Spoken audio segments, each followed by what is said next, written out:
On Friday, August 23rd, Federal Reserve Chairman Jerome Powell gave his annual speech at Jackson Hole where he proclaimed the time has come for policy to adjust, and confidence has grown that inflation is on a sustainable path back to 2%. Following his speech, yields across the curve moved lower, but only marginally, as some of the reaction appeared to be priced in, with U.S. 10-year Treasury yields trading from 3.85% right before to 3.77% right after.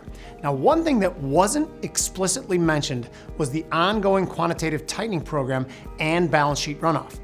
Now, back in June, the Fed announced a slowing of its quantitative tightening program, which many thought was the first step toward allowing long-end yields to trade on their own, or perhaps an eventual return to quantitative easing in the event of a severely slowing economy.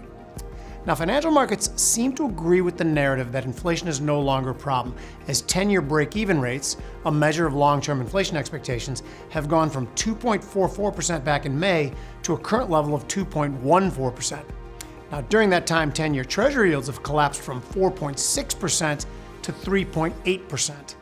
Some traders and analysts, though, believe that there still exists a threat of inflation, particularly considering the 14-month expansion of M2 money supply and the recent eclipsing of a $35 trillion national debt.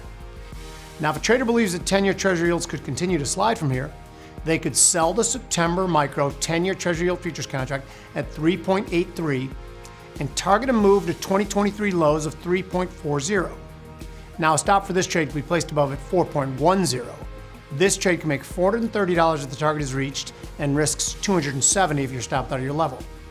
Now, if a trader believes that 10-year Treasury yields could bounce from here, they could express that by buying the September micro 10-year Treasury yield futures contract at 3.83 and targeting a move back to the late May highs of 4.6.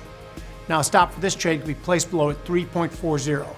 This trade can make $770 if the target is reached and risks $430 if you're stopped out of your level.